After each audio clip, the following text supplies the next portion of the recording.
નમસ્કાર મિત્રો, વ્યાસ પંચાંગ શાસ્ત્રી અમિત વ્યાસના જય શ્રી કૃષ્ણ. આજે આપણે જોઈએ નિર્જળા એકાદશી એટલે કે ભીમ અગિયારસ વિશે માહિતી. ખાસ જોઈએ તો કે હિન્દુ ધર્મમાં એકાદશી વ્રત ખૂબ જ પવિત્ર અને ફળદાયી માનવામાં આવે છે. જેમાં જેઠ સુધી અગિયારસ એટલે કે નિર્જળા એકાદશી ભીમ અગિયારસનું મહત્ત્વ સૌથી વિશેષ છે. જેમ કે મહાભારત કાળથી જોડાયેલી આ અગિયારસનું ધાર્મિક મહત્ત્વ અને કથા આપણે પહેલાં જોઈએ તો કે ભીમ અગિયારસ નામ કેમ પડ્યું એ પૌરાણિક કથા છે.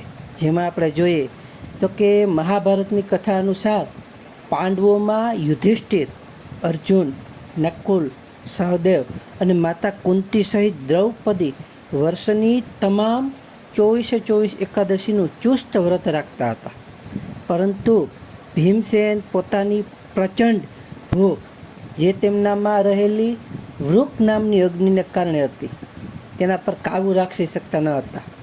ભીમને લાગતું કે વ્રત ન કરવાના કારણે તેઓ પાપના ભાગીદાર બની રહ્યા છે. પોતાની આ વ્યથા લઈ ભીમ પિતામહ મહર્ષિ વેદ પાસે ગયા. વ્યાસજીએ ભીમની સમસ્યાનો ઉકેલ આપતા તેમને કહ્યું કે હે ભીમસેન, જો તું વર્ષની બધી એકાદશીનું વ્રત ન કરી શકતો હોય તો માત્ર ખાલી જેઠ મહિનાના શુક્લ પક્ષની નિર્જળા એકાદશીનું એક જ વ્રત કર. આ દિવસે અન્ન અને પાણીનો ત્યાગ કરી વ્રત રાખવાથી તને વર્ષની તમામ 24 એકાદશીઓનું પુણ્ય એકસાથે મળી જાય છે. ભીમસેને વ્યાસજીની આજ્ઞાનું પાલન કરી આ કઠિન વ્રત રાખ્યું અને ત્યારથી જ આ અગિયારસ ભીમ અગિયારસ એટલે કે ભીમસેની એકાદશી તરીકે ઓળખવા લાગી.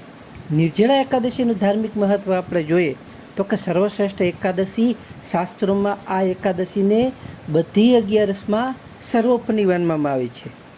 તેને જલ ઝીલણી કે મહા એકાદશી પણ કહે છે.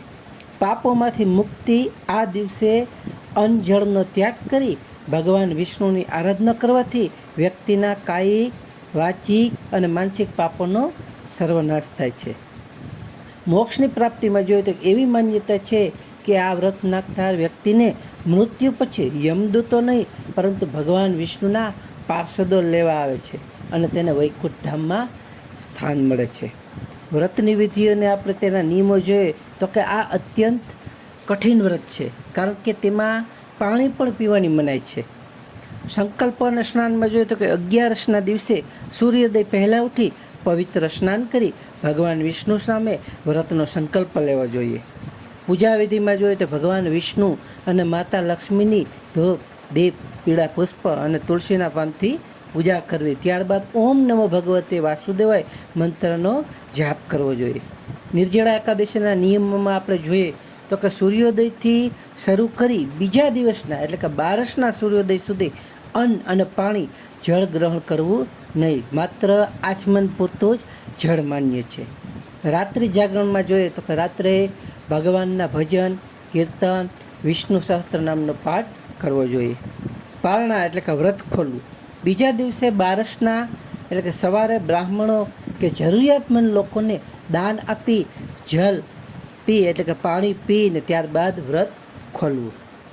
ભીમ અગિયારસે કરવાનું દાન જોઈએ તો કે આ દિવસે ક્યાં દાન કરી શકાય તો કે જેઠ મહિનામાં પ્રચંડ ગરમી પડતી હોવાથી આ દિવસે જળદાન અને છાયણાનું ખૂબ જ મહત્ત્વ છે. જેમ કે દાનની વસ્તુમાં આપણે જોઈએ ધાર્મિક મહત્ત્વ તો કે જળથી ભરેલો ઘડો એટલે જળનો ઘૂમ, તરસ્યાને પાણી પીવડાવવાથી આપણને અશ્વમેઘ યજ્ઞનું એવું ફળ મળે છે. કેરી છે અને મોસમી ફળો છે એ ખાસ આ ઋતુના ફળ દાન સમૃદ્ધિ આપણને આપે છે કે જે આ ઋતુનું પ્રમાણે ફળ દાન કરો તો સમૃદ્ધિ સારી આપે છે. હાથમાં જોઈએ તો પંખા એટલે કે હાથ પંખા અથવા છત્રી ગરમીથી આપણને રાહત આપતી વસ્તુઓનું દાન કલ્યાણકારી માનવામાં આવે છે. અન્ન અને વસ્ત્રનું દાન જોઈએ તો જો અન્ન અને વસ્ત્રોનું દાન કરો તો પિતૃઓની આત્માની શાંતિ માટે શ્રેષ્ઠ ગણવામાં આવે છે. ત્યારબાદ છેલ્લે જોઈએ તો કે ભીમ અગિયારસ આપણને સંયમ, તપ અને દાનનો મહિમા શીખવે છે. જે લોકો શારીરિક રીતે અસ્વસ્થ હોય કે બીમાર હોય તેઓ પોતાની ક્ષમતા મુજબ ફળાહાર કે જલ પીને પણ ભગવાન ભક્તિ સાથે આ વ્રત કરી શકે છે, કારણ કે પ્રભુ ભાવના ભૂખ્યા છે, કાયા કષ્ટના નહીં. આ વ્રત માત્ર રહી શકે તેવા લોકોએ રહેવું, જેમ કે બાળકો, વૃદ્ધો, પછી ગર્ભવાળી મહિલાઓએ આ વ્રત કરવું નહીં. ત્યારબાદ બીજું આપણે જોઈએ તો આ ભીમ 11ના દિવસે ખાસ ગાયત્રી જયંતિ પણ આવે છે. જેમ કે ગાયત્રી જયંતિ વિશે આપણે માહિતી જોઈએ તો કે ગાયત્રી જયંતિનું પૌરાણિક મહત્ત્વ છે કે વેદ માતા ગાયત્રી તરીકે ઓળખાય છે. માતા ગાયત્રીને ચારેય વેદોના જનની એટલે કે વેદ માતા માનવામાં આવે છે. શાસ્ત્રો અનુસાર સૃષ્ટિના પ્રારંભમાં બ્રહ્માજીએ ગાયત્રી મંત્રની વ્યાખ્યા દ્વારા ચારેય વેદોનું જ્ઞાન પ્રકટ કર્યું છે. ત્રિદેવના સ્વરૂપ માતા ગાયત્રીને બ્રહ્મા, વિષ્ણુ અને શિવ આ ત્રણેય દેવોના શક્તિ સ્વરૂપ માનવામાં આવે છે. તેમની આરાધનાથી સમસ્ત દેવી દેવતાઓની આપણને કૃપા પ્રાપ્ત થાય છે.